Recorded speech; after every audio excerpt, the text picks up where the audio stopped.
Every heart sings a song, incomplete, until another heart whispers back. Those who wish to sing always find a song. At the touch of a lover, everyone becomes a poet.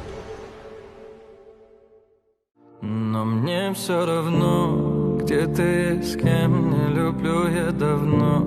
Хочешь, не верь, но все завершено. Наша любовь — это титры в кино. Все решено, мне не звони, не люблю я давно. И у сообщений статус не прощено. Наша любовь — это титры в кино. Даже дни прошли, на этом все.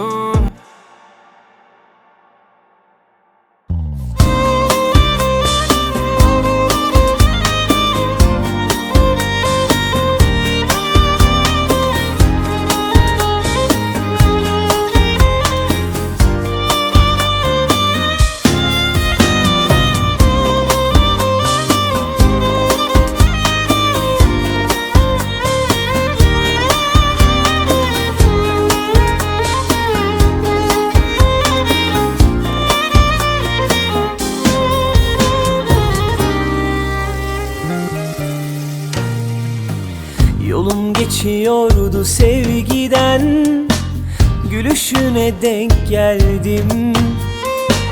Epeydir yerini unutmuşken şu kalbimi hissettim.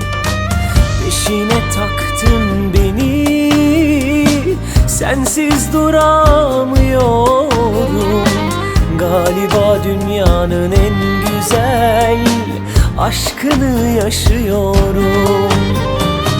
Saçlarının gölgesinde 5 dakika dinleneyim.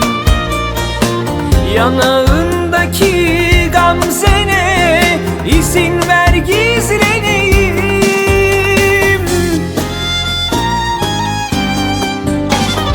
Topla hadi beni kapılarından, ne gurur ölüyorum aşkından.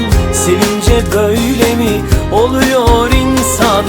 A gönlüm peşinde yerle yeksan. Topla hadi beni kapılarından, ne gurur ölüyorum aşkından. Sevilim kalbimin kalbisin sen. Bir inansan, bir inansan.